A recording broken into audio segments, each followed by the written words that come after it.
thanks everyone for joining us today. We're very excited to have Yesi for our 30 minutes with. And um, just a quick run through of what APA is for anyone who doesn't know. APA is a nonprofit trade organization created by photographers for photographers.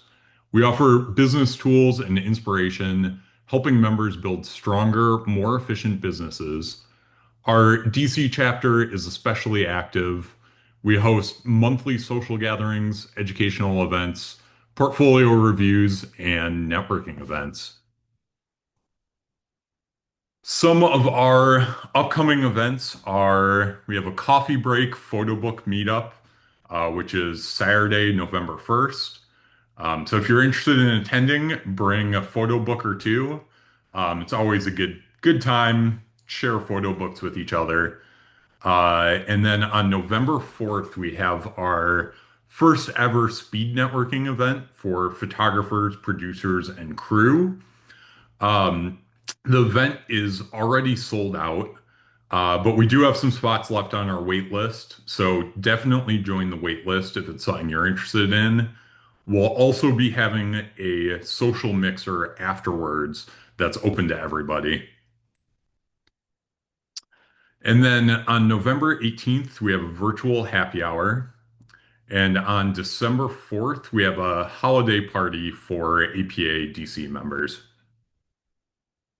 And we also wanted to highlight one of our member benefits and event sponsors. So, Union 206 is a studio located in Alexandria, Virginia. They have three separate shooting spaces with two psychs and a lifestyle studio. All of them are fully equipped with lighting gear, props, makeup stations. And if you're an APA member, you get a free annual membership, which is usually $257. And with that membership, you get 50% off of your studio bookings. So it's one of the cheapest studios in the area, and they also just have these massive spaces with cyc walls. Really can't recommend enough. Here are some of our other member benefits. So these are all partners of ours that you get discounts with if you're an APA member. And then if you're interested in becoming an APA member, anyone who's on the call today, you can get $20 off a membership if you use the code DC1 for 20. And so with that, I'll hand it over to Yesi to do an intro and her presentation. All right, thanks so much. Hi, guys. Thanks so much. I'm going to share my screen here, and hopefully it's a smooth transition. Let's see. Great. Thumbs up if you can see the screen. Great. Awesome. Perfect. Thanks so much, APADC, for kind of allowing me to share a little bit of my process and who I am. It's truly an honor. I know that you guys reached out to me and you're like, oh, you can talk about anything you want. And I was like, oh my gosh, like there's so much in photography that you can cover. And so I took the time and I was like, okay, what can I bring value to people's lives and to photographers? And it was, I think, my process and the way that I do things and the systems that I've set up in order to have the most successful photo shoot. And so that is what I'm going to be talking about today. I'm a person that loves order and organization, and you're going to see examples of all of that. But let me move this screen because I can't see what I'm talking about. Give me 1 second. There we go. Yeah, so I want to talk about how chaos isn't a creative direction, that there's a lot of things you can do, you can prepare for in order to have more freedom to create. And when you prepare well, you show up ready to lead. So the first thing I'll show you guys like an outline of what the next 30 minutes is going to look like. I'm going to talk a little bit about myself, and then I'm going to talk about discovery calls, or what I sometimes call intro calls, which I do with clients. Then I'm going to jump into show you guys a peek into my proposals, as well as what my creative decks look like. Then we're going to go into structure and time management, and finally how to communicate with clients, and then we'll do a Q&A. I know it seems overwhelming as I'm reading this, but I timed myself and I'm under 28 minutes, so I think I can do this. And also, if you guys have any questions as I'm speaking on something, feel free to throw it in the chat, because at the end of the Q&A, we can kind of go back and answer your questions, or you can also just wait till the end, but feel free to throw them in the chat as well. All right. Who is Yesi? So who am I? I kind of wanted to share a little bit about my story. So I actually have a degree in elementary education. And so I thought I was going to be a teacher my whole life. I knew I was a creative. My family knew I was a creative. I just didn't know how to express it. And so I graduated with a degree in education. I became an art teacher. And in the middle of becoming an art teacher and being an art teacher, I found photography and I fell in love with it. It came easy to me, it came natural to me. And so 9.5 years ago, which is kind of crazy to say, I took the leap and I started doing freelance photography and having my own business. So that's just crazy to think about, that I've been doing this for that long. And I was actually talking to someone yesterday and they were like, oh, what's your hobby? And I'm like, I don't have a hobby. And I think it's because I love photography and I love my career so much that it's kind of like blended. And so I have so much fun when I'm shooting, and I have so much fun when everything is organized. And so it kind of blends the two, which is not a good thing. You should have hobbies outside of work. But when you do photography the right way, you can have fun, a lot of fun with it. So anyway, I'm also a Jesus follower. My faith is super important to me. I'm a creative. I am a wife. We've been married for 2 years, and I'm also a stepmom to adult children, which is weird to say. And my husband's not 80 years old. I have a picture of him, but I have three stepkids, the youngest being a 16-year-old. And so that's kind of fun. And my niche in photography is lifestyle and commercial. I have done it all. I've photographed kids, I've photographed weddings, I've photographed birthday parties, events, product, interior design, architecture. In the past 10 years, I've done so much. And I think there's so many avenues that you can take with photography. And I've narrowed it down to really commercial work is what I currently love. I am also a social media manager for one company and one company only. Social media managing is not what I enjoy doing, but I do it for one client, and I have some photos of that. It is for a nonprofit that I've been actually part of since I was in high school. I volunteered in high school there. Then I became the art teacher, and now I kind of get to help lead the creative for their organization, as well as manage their social, which is a lot of fun, but not my thing. I do not like social media managing. It's a whole other world.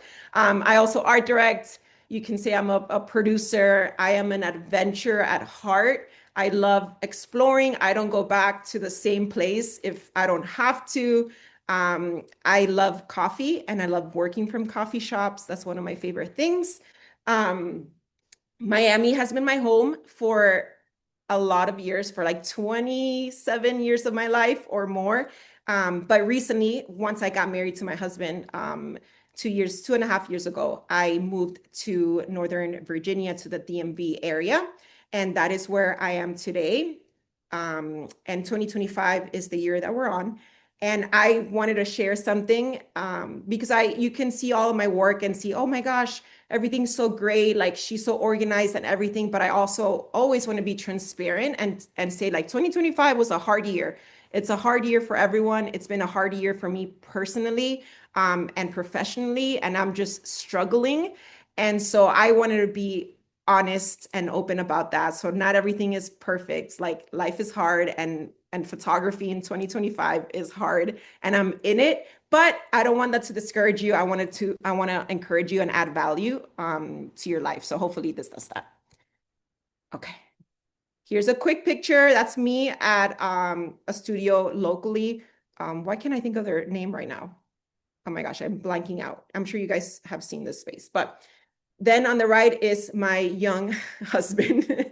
And he's my best friend. And he is the reason I'm in this area, which is cool because I get to share with you guys now because of him. So, all right. So the next few slides are some samples of my work for the past 9.5 years. And I kind of have a short little story for some of them. And this is the Wow Center Miami. So this is the nonprofit that I work for, that I do social media content for, as well as like all their branding images, their web images, and all of that. And they are a nonprofit for adults with special needs. And they, again, I've been part of the organization for 15 years now. And it's some of my favorite humans to photograph. And I have so many images of them. So these are just two of the ones that I've gotten to take for them. And they're the best people. Love the Wow Center Miami. And follow them on social media because I'm the one that's controlling that. Then we have Laser Away. So Laser Away is a national company. And the cool story about this is the image to the left. So the one with the pink background. I shot this very early in my career. They had no branding, and the creative director lived in Miami. And she found me, I don't know, through maybe social media. And she was like, hey, I want to create branding for Laser Away. And back then it was like Kim Kardashian was using it. And I was like, oh my gosh, like this is crazy. And so I said yes without having any of the proper equipment. And so I just went to Best Buy and I got I remember it was like $130 for a light set. And I shot this photo and a couple more with this very cheap lighting equipment. And the creative director, everyone ended up loving the images. They were printed on all the stores, national, and all this crazy stuff. And I'm like, just an example to encourage you guys that you don't need a lot of equipment and like professional things to take good images and for people to love them. But then you will see on the right, I continued working with them for a couple of years, shooting more of their campaigns, and they ended up being in California. So I got to fly out to LA for a couple of their campaigns, and that's what you see to the right, as well as these two.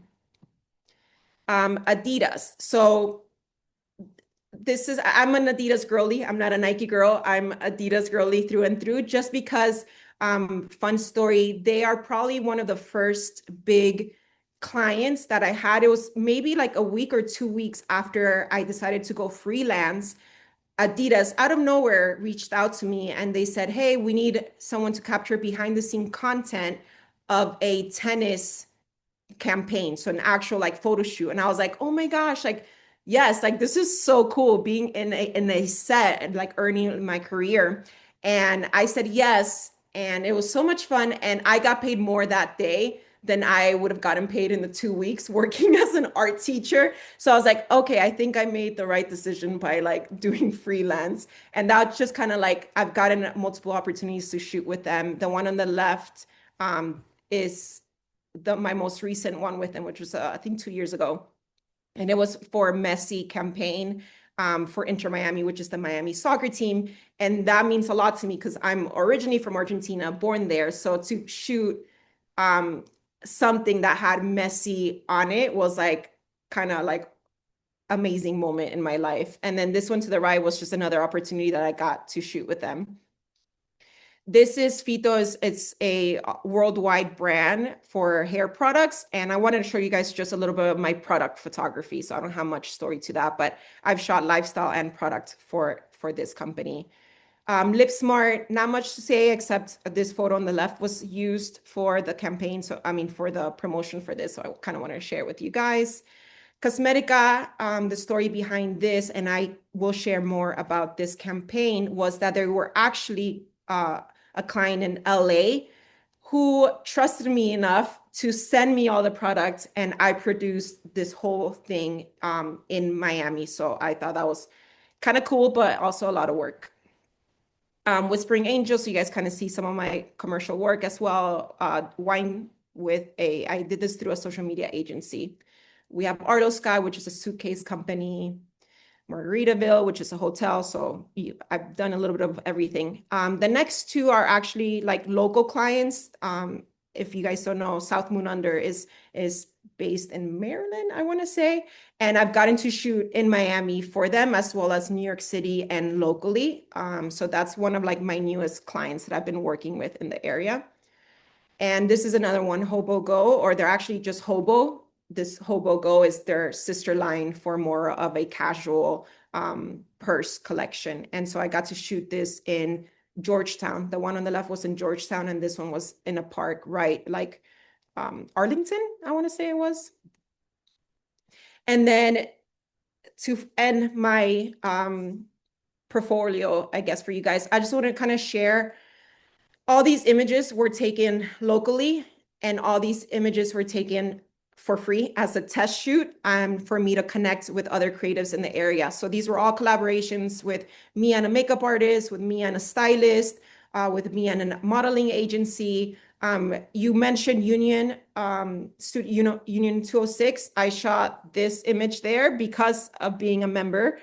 So that's awesome. And then also this one as well. I shot it in that studio. So if you guys have not taken advantage of that opportunity, for sure sign up to be part of the annual membership. But yeah, maybe you guys recognize some of the models, but all of this was taken locally. All right, let's get into it. So discovery call. So once I get an email from a client saying, hey, I want to hire you for a shoot. What are your rates? It's usually like how it starts. I always ask them to jump on a discovery call or an intro call. And it's usually, I tell them it's only, it's a short, it could be 15 minutes. And the reason I do this is to get more clarity around what they are looking for. All of my proposals, again, this is all I do. You guys can do things differently. All of my proposals are project based. So I don't just like, hey, here's my hourly rate. Here's what you get. I intentionally get on a call. I ask them questions, which you guys will see what kind of questions I ask. And I just get an understanding of what they're looking for. And then I create a proposal for them. This also gives me an idea of like how much work this client's going to be. For example, sometimes they don't know what they're talking about. They don't know what they want. So I'm like, okay, so am I going to be taking more of a photographer role or more of an art director or a producer role? So I get a lot of information in the discovery call. And also it allows me to read their energy a little bit. So I get the vibe. Okay, am I a good fit to work with them, right? Are we vibing? Are they easy? Are they being a little bit challenging? Do I need to raise my rate because they're going to be challenging? Or do I need to lower my rate because it's a potential something that I could put in my portfolio? So I get a lot of energy from just having this conversation with them and seeing them, face to face. So that's why I do the discovery calls. So before my discovery call, I ask the client to fill out a form that is on my website if they haven't done so already. Can you guys give thumbs up if you can see this? So this is on my website. Thank you. This is on my website and you guys can go to it. You just go to book me. And then this is like a very short form that I ask them to fill out. And this is also gives me clarity. So I know when I jump on a call with them, who the client is, if they have any mood boards already, how many products I'm shooting, am I going to Miami or am I staying local and all of that. So that kind of gives me a little bit of clarity. So I go into the phone call with a little bit of confidence of who I'm dealing with. And then while I'm on this phone call, I ask them a couple more of these questions. So for example, how many products are we shooting? Do you have a mood board? Is there any sort of art direction? Are these images going to be just on social? Are they going to be printed? Where are they going to live? Do you have any location, date in mind? Who's going to produce this? Who's going to find the models? Who's going to find the location and all of that? I ask them if they have any questions for me that I'm happy to answer. And lastly, I think one of the big ones is budget. I think a lot of people always wonder, like, should I tell them my budget? Like, Should I ask them? And what I like to do is, again, always lay it out on the table. So I always ask them, hey, do you guys have an approximate budget that you're working with? Again, in my form, it says it there. So if they put $200, I'm already going to be like, hey, unfortunately, my starting rate is X, Y, and Z. But they might say like, hey, $10,000. Okay, let me see what I can do with $10,000. So when I'm preparing the proposal, having that in mind, I'm like, okay, this is how much it's all going to cost, or like, hey, it's going to be more than 10,000. Just want to let you know X, Y, and Z. Sometimes they're like, hey, we don't have an approximate budget. Just send us what you would charge for what we talked about. And I'm like, okay, so those are the two options. All right. I hope everyone's okay out there because I can't see anything. Um, the proposed, okay, so after I have this intro call, right? I gather all this information and then I go ahead and I create a proposal for the clients. So I'm going to be sharing that. So I've worked so hard to get this proposal to where it's at. And I think based on all my experiences, this proposal is not just like, hey, here's my pricing. This proposal gives them all the information they might need that we didn't go over in our call. Or for example, am I getting all the raw images? How many images am I getting? Why don't I get all the JPEGs? Those are things that would come up earlier in my career. And I would have to like, oh, uncomfortable, like, oh, I'm sorry, I don't share all my raws. So this proposal has like all the information. It tells you exactly like why I don't share raw images and all of that. So I'm going to share that now. You guys can see everything's sponsored by Canva, which is not really, but can't see the full. Okay, hold on a second. There we go. Okay, I'll go through this quickly, but you guys can see an example of what my proposal looks like. So kind of have an outline exactly how this. I have an about me section.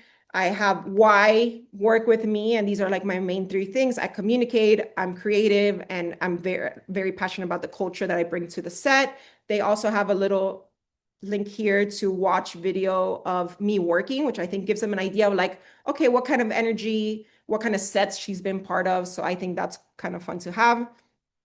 Then I walk through what can they expect. I share what you can expect before the production, during the photo shoot, also as after the photo shoot. So they're probably going to have questions. Oh, when am I going to get previews? Okay, it says it here. In 3 or 4 days, you have previews. Oh, why can't I get, or do I need a deposit? It says it here, 50% deposit. So I try to be as clear as possible for them. Not everyone reads this, but it gives me peace of mind. It's written somewhere. It's also written on the contract, but still. What's included? So for this, I kind of wanted to share value of like why I charge what I charge. And so I wanted to have a tangible way for them to see everything that's included. And that's why I charge the price that I charge. And so here they get a clear understanding of why they don't get raw images. And I explain that the rights to the images, how long do I get them for? What's included, I have to retouch them and I have to color correct them. All communication, all emails, our phone calls, all the traveling, the schedule, the actual day of the shoot, my experience, that adds value essentially, and a general idea of everything that's included. Then I go through a mood board. This is actually a recent client. It didn't work out because of timing, but they didn't share a mood board. But if they share a mood board, I added here. And then I share past work that's similar to that mood board that kind of aligns so they can see like, oh, hey, I can do this. And then we go into project investment. So I give an overall scope of the project. So we're all on the same page. And then I go into approximate fees. Everyone does this differently. I'm at a point where this is what works best for me, and you don't have to do it this way. You can keep doing it how you're doing it, but what works best for me and the type of clients that I get is charging separate for shooting, the act of shooting, the creative, and the images as a product. And so they'll see here creative. So just to have me on set, it costs X amount of rate. any additional hours, an assistant, sometimes it's two assistants. And then I charge separately for the images. And they can see, because sometimes clients are like, oh, we only need 5 images, and then they want more, or like, hey, we need 100 images. Okay, 100 images is a lot, so here's the rate for that. And so it's pretty clear for them, again, clarity, and they can decide how many and what they want to kind of choose. And I add to this, for example, if I'm art directing, I'll add a line for art director, location scouting, and all of that. And then that's my contact info. Okay. The next thing I'm going to share is, okay, so that's the proposal. The proposal gets approved. And if I am art directing or creative directing the photo shoot, then I will show you guys an example of that and what that looks like. So this is an example of what a creative deck for me looks like.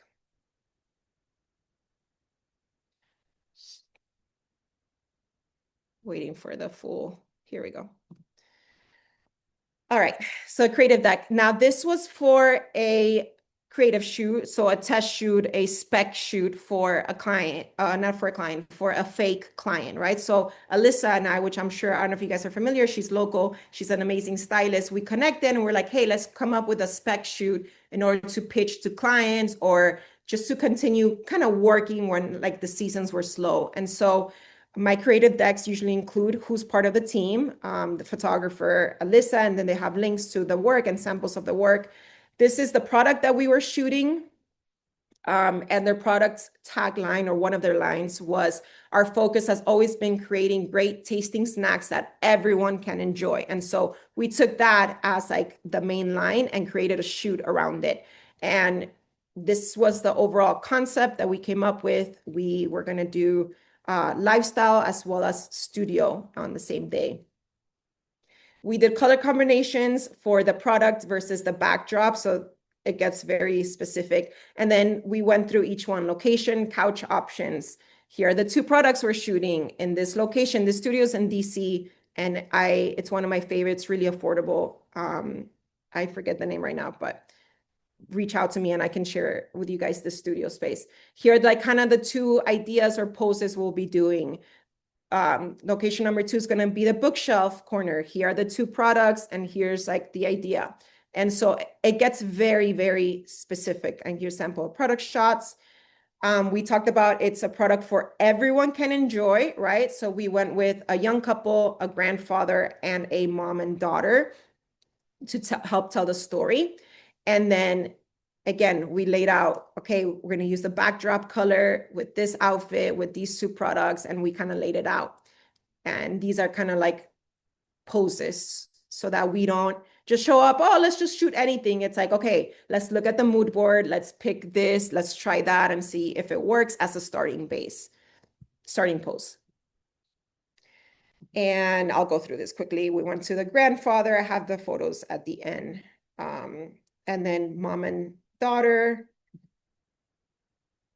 the wardrobe. And then these are kind of the final images that we got from this shoot. And it was a lot of fun. We shot it in a very tiny studio in DC.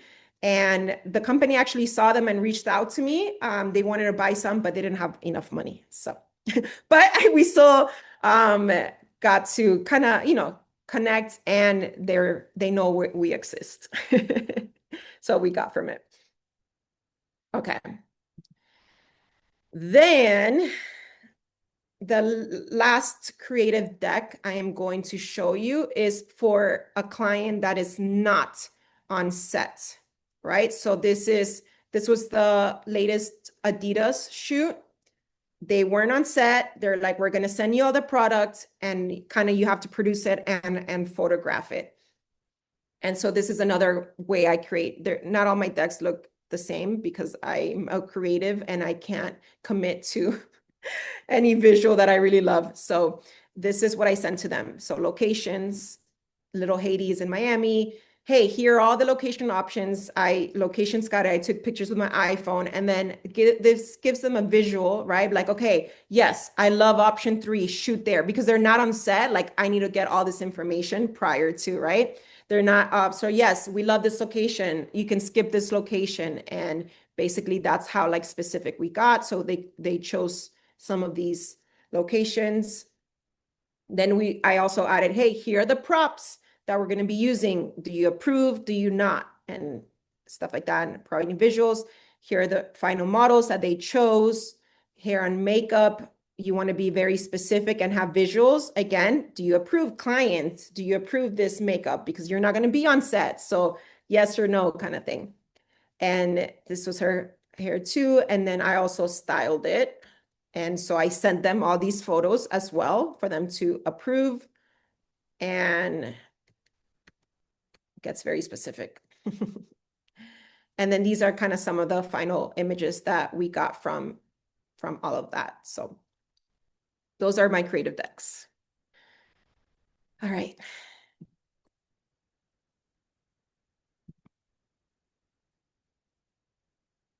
Okay, so once the proposal's approved, we had the intro call, the proposal's approved, we art directed or creative directed or not, I am still a big fan of having a very structure and time management shoot. So I create a shot list, not a shot list, the client gives me a shot list and I create a schedule.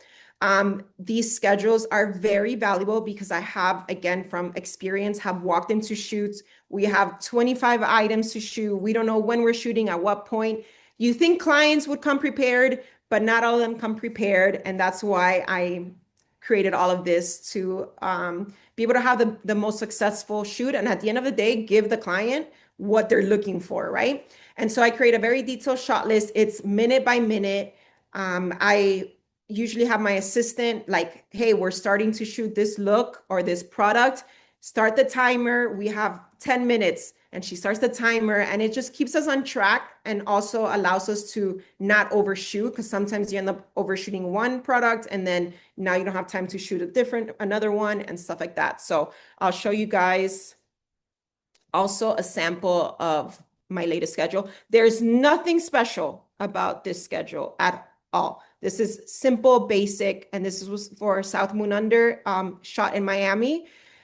I add the times that we're there, what sunrise and sunset, especially if you're shooting at the beach, you want to know what time the sun sets. And then again, it's logistics. Okay, we're shooting at the beach, so hair and makeup can't happen there. It needs to happen at an Airbnb. And so how far is the Airbnb from the beach? Okay, add that, add those minutes there as well. And so we have everything kind of laid out here. So again, counting, this is like a one with a lot of time. Sometimes it's like only 15 minutes per look. Sometimes it's 5 minutes per look, depending on how many products we're photographing. And then also include the time that it takes to switch their outfit to be ready for the next one. Or if you're moving from the beach to the sand across the other side of the park, okay, that's going to take us 15, 20 minutes and all of that. So I like to include all of that. Do we stay on top of this like to the T? Sometimes yes, other times we don't, and we adjust, but it's a good guideline to come back to, because if it's lunchtime and we are behind schedule, this will let us know if we're behind schedule or we're ahead of schedule and we can relax a little bit more. And so that's why I find schedules like this are important. And then the client will go in and add the outfit, which also helps. Okay, so we know that we're shooting at this location for this much time and we're shooting this look and which one's next and stuff like that. So that's that. The last one I'm going to show you is a big production one, and it's very overwhelming, but I hope it in some sort of way or not. We'll see. So this was for Cosmedica. It was the skincare that I showed you guys at the beginning, where there's a guy with lotion or cream on his face, and then the girl's applying. So they were in LA and they shipped me all the products. And so and we had 3 different models for only half a day, and then the rest were doing product. And so I had to organize all of this to make sure that we capture all the content that the client needs at the end of the day. And of course, they're not there. So I had to present all of this before the photo shoot for the client to approve and make sure we were all on the same vision and the same shoot, essentially, right? And so I won't go through all of it, but basically you have to like stagger the models. Okay, we have Wendy from this time to this time shooting this product. We have Jasmine from this time to this time. And it's very detailed on there. We also had to include wardrobe, right? So the client needs to know exactly what shirts I'm ordering for the model, approved, not approved. Again, what hair we're doing for Jasmine, what hair we're doing for Wendy, makeup and all that. And then I'll show you guys, this was like internal. I know it's a lot, so I don't know if you guys are overwhelmed or I'm just like chilling over here. I'm like just going at it. So I just hope you guys are with me. But anyway, so for this one, again, visual, I'm a visual person. So having, all right, especially if you're working with, let's say you have an assistant and she doesn't know the product. Hey, here's what the product looks like. We're shooting this for 10 minutes. These are the 3 poses that I'm gonna do with Wendy on the cream tank. So again, laying everything out, especially since I was producing it as well as photographing it, which is a lot of work and I don't recommend it unless you're getting paid a lot of money. And okay, so those were a little sample of my creative decks. We're almost done. All right, last one is communication. I love communicating with the client. That's why I have the intro call. That's why I have all these systems and these decks laid out, visual communication, verbal communication. And I feel like good prep allows for better communication. And so one of the things that I tell my clients to do that I think it's valuable is to communicate with me in the moment, right? Everything's set, we're shooting and they don't like something. I create an environment that allows them to communicate with me, right? So I say, hey, I usually have my computer and I'm tethering, right? So they can see what I'm shooting. Hey, do you like it? And they're like, not sure. Talk to me. That's, like, hey, tell me what you're feeling. Like, is it the lighting? Do you want it brighter? I like start giving them kind of like keywords in order for them to express what they don't like. And I always tell them like, let's try our best to nail it on the day of the shoot on camera, because then this will allow for an easier post-production work, right? And so I always just allow like, please, please, please communicate. There's nothing worse than the client saying, we didn't get this, or like, I didn't like that. I try to avoid that because like it breaks my heart. And in order to avoid having those negative emails at the end, it's doing the work at the shoot that allows for us to avoid that. And so I build trust, right, through all this communication. They know I'm a professional. I have all these systems and stuff like that. And it allows them to, be comfortable with me and be able to share. And then also, the more I create confidence with them, right, I'm the professional in this field, and hopefully they see that throughout, it allows me to also speak into certain things. So if there's something that I'm photographing that in my brain, for whatever reason, does not look right, I will always speak on it. Uh, I will not stay quiet. I will say what I feel and what I see. Sometimes I can't pinpoint what it is, but I will still say it. At the end of the day, the client, makes the call, but I always want to make sure that like I'm sharing what I feel. For example, 2 weeks ago, I shot for a client and the model, everything looked good. The lighting was perfect. Location was perfect.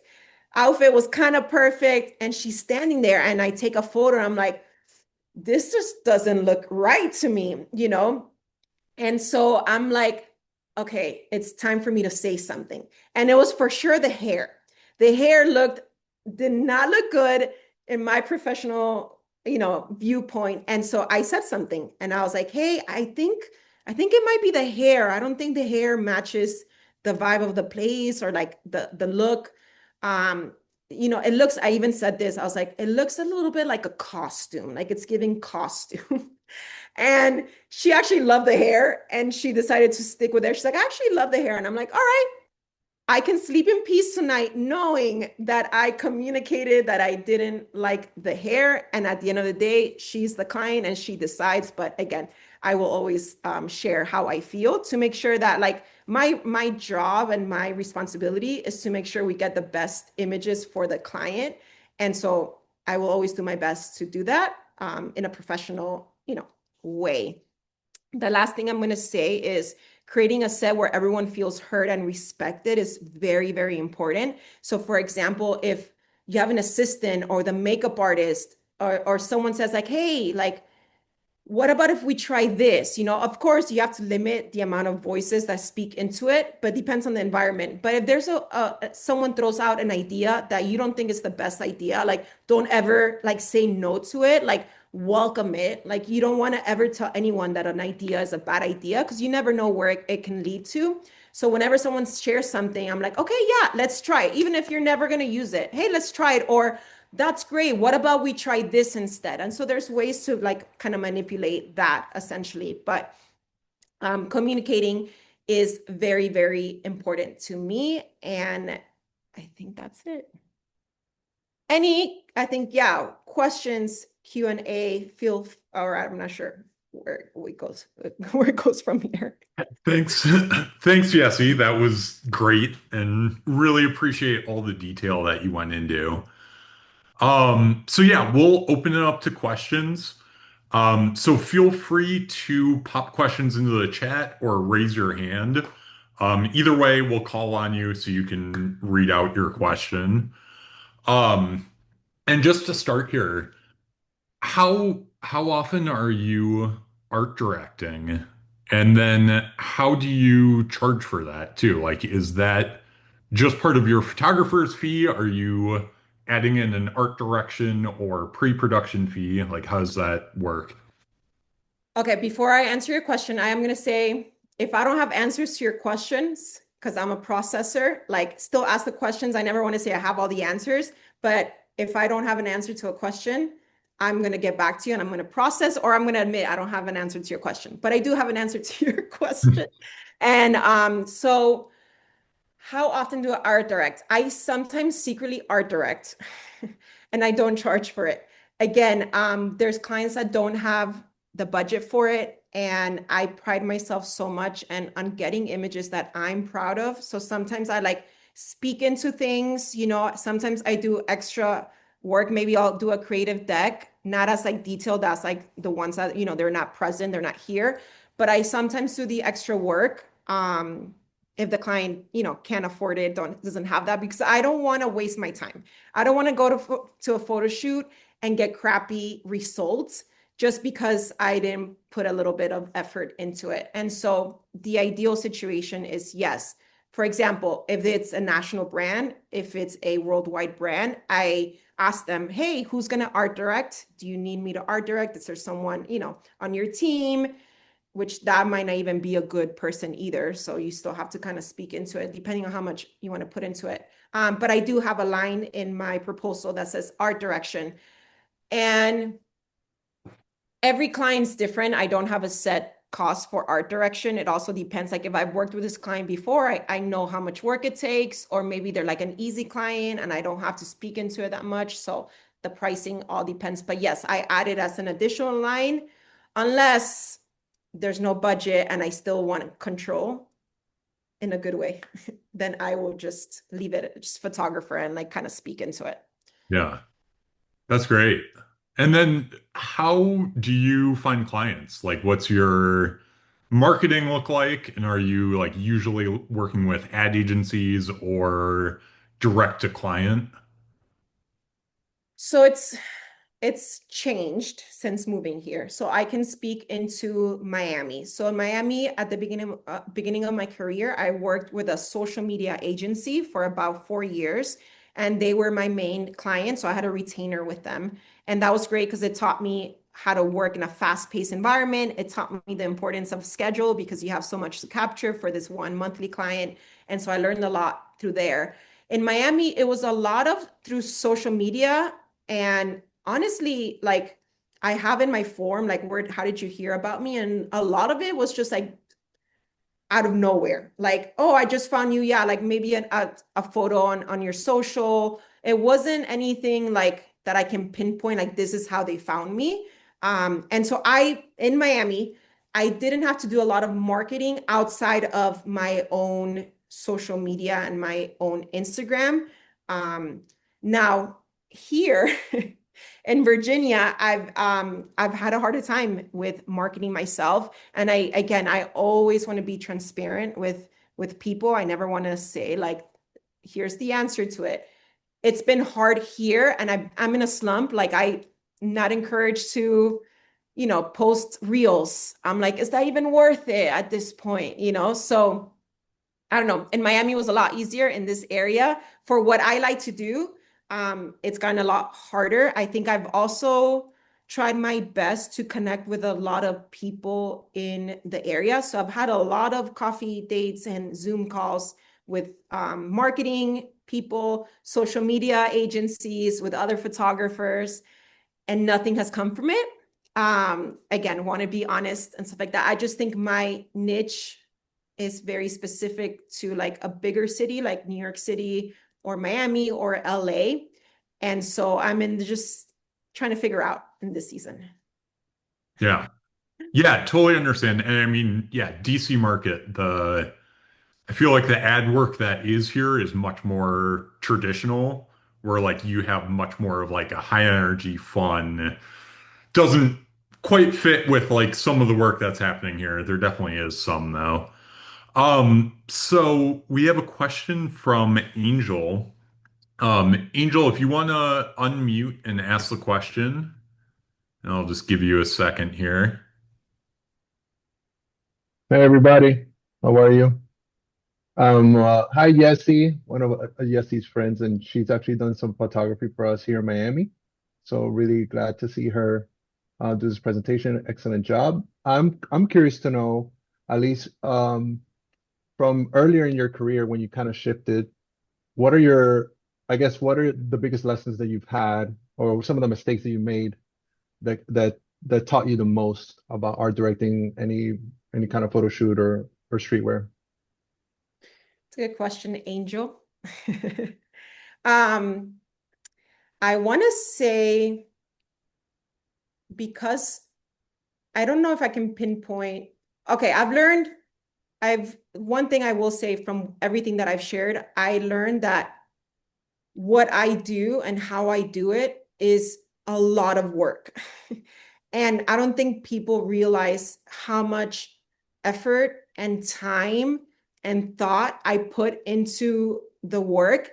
And so sometimes I feel like it doesn't match in value, right? So I put in all this work and I'm like getting paid, so little. So it's kind of like a give or take, but I also don't want to sacrifice that. And so I, kind of do more of the work. And so I'm still learning to prove my own value, essentially. Like, how do I not have this proposal that shares everything? Like, how do I continue proving to clients that I'm valuable and that I can bring something to the table and that I'm different? And so that's something that I'm always learning. In terms of like in the past, I think just showing up to photo shoots that were chaotic, that we didn't capture everything that we needed to capture, that like I walked in on set without knowing what lighting I was going to do. And so now instead of taking like an hour to set up, I'm taking 3 hours, and like the lighting is not quite how I want it to be. Why isn't it not that way? And so like I've kind of taught myself to be able to walk into sets as confident as possible, right? And that comes with like the communication. So I ask all these questions. So like, okay, the client wants this type of lighting. If I have not done it in the past, like I need to figure out how to light it this way. Who do I need to talk to? What YouTube video do I need to watch and stuff like that? So I like to just come as prepared as possible. And you can see that in everything I've shared, just because I've had photo shoots that were like more stressful than they needed to be because of the lack of order and organization that could have happened prior to. And so that's probably like why I'm the way that I am today. Really good, thank you.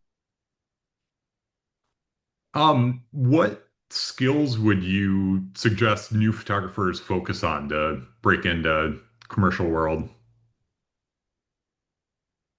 Lighting.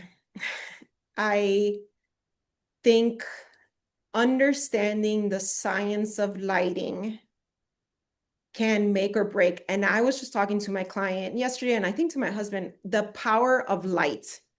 It will either like make you feel down, depressed, or it will give you sunshine and you're refreshed. And the same thing goes with photo shoots. Like depending on what lighting you want, like it will either make the product better or it's making it worse for whatever reason. And so understanding how light works, and I didn't go, again, I don't have a college degree in photography, but I understood the power of lighting. And so I watched so many YouTube videos. I read so many books. With my $100 Best Buy lighting kit, I did so many shoots for free just to understand how lighting works and the way it falls and the tools that I need to add to the lighting in order to make it look X, Y, and Z. I'm not like probably where I want to be, but I've, learned so much in the past 9 years. I think lighting over like camera gear, 1,000%. Even if it's natural light, like how natural light works as well. It's not just like going out there, the way that like because you can shoot, like they always tell you, don't shoot at 12 p.m. Well, you can shoot at 12 p.m. if that's the style that your client wants, and there's a way to shoot that in the right way, but you got to understand that and you got to know that. And so yeah, lighting, I think. Yeah, it's amazing what you can do with so little gear or such basic gear. Like it's really so much of it's about your eye and your knowledge instead of the equipment you have. Yeah. One more question that I had. Uh, a lot of your work just feels so like fun and high energy, but still feels very genuine and natural. What do you do to get that vibe on set? And like, do you have any tips or tricks that you would suggest people do? Yeah, for sure. Thank you for saying that. That means a Yeah. lot to me. I think some of it is like who I am and like the energy that I carry naturally. I'm a fun person, I'm adventurous, and I'm social as well. And so I think that helps. But like tactical things that you can do on set that I think have helped build that is one, I think having an assistant that and that you connect with, I think it's really important because you can lean on them for things. And that kind of like allows you to take a deep breath and relax a little bit, knowing that you're in good hands with whoever's helping you. And not just like on set, but also like bringing equipment down, like setting up. Those are things that drain you as a photographer, especially if you're carrying like heavy gear. Like C stands alone will drain me from the car to like the studio. So having additional help with that allows you to like preserve your energy, and I think that's really helpful. Also talking to the models. I heard this a while ago. I don't know if it was a video or a book I read, but communicating with the model beforehand, before you start shooting with them, is always super helpful. So you're like, hey, so, you know, how long have you been in the area? Or like, what's your favorite client you've worked with? And just already starting that conversation with them has helped me when I'm already shooting with them. It's like, oh, we're already friends. And so that helps. Two, setting just the right energy. Like, although you may not be the client and you may not have the right word, you're still a leader in the room. You're a high capacity leader, right? And so I feel that you have to carry the energy for everyone around. So if you walk in with like negativity, like already tired from carrying the equipment, like you have to, in your mind, like walking with the right mindset, like this is going to be the best shoot. I have everything organized. All my schedules are set, printed. I know what lighting I'm going to set up. And so like now this is just like getting in the right environment, getting in the right mood and energy. And I think also all those things help, but also as a leader, like you come in and you set the temperature of the room, right? So it's either going to be like warm and nice, or it's going to be cold and like, and I think the negative feelings in a shoot, or like the vibes are like off, is most likely from you not being confident in what you're doing, right? It's probably like, oh, I'm not sure how this lighting's gonna go, or like, oh, I'm not sure. again, like how do we give you more confidence? How do you walk into the set with more confidence, knowing 100% you're gonna nail this photo shoot because you're prepared for it? Yeah. Yeah. Awesome. So we have one last question here to wrap up. So H. Jensen, if you want to unmute and ask your question, and we'll give them just a second here.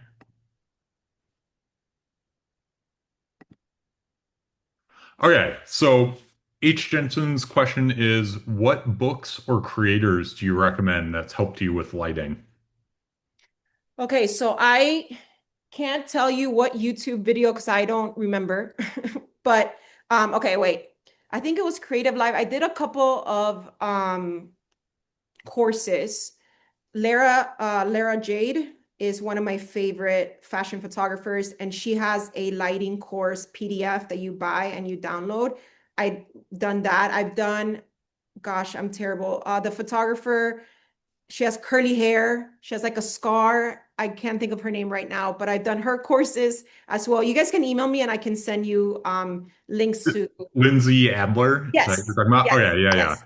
And she's awesome with explaining. I think there was like, I think they're about to close down, but I think it was called Creative Live or something like that, where you paid and you got all these courses. And just like most of the things that I invested in was lighting, figuring out lighting, because I feel like I'm nailed down my settings on my camera. Like I got that. It was just the lighting that I really kind of invested in. And then I will show you the book. Hold on.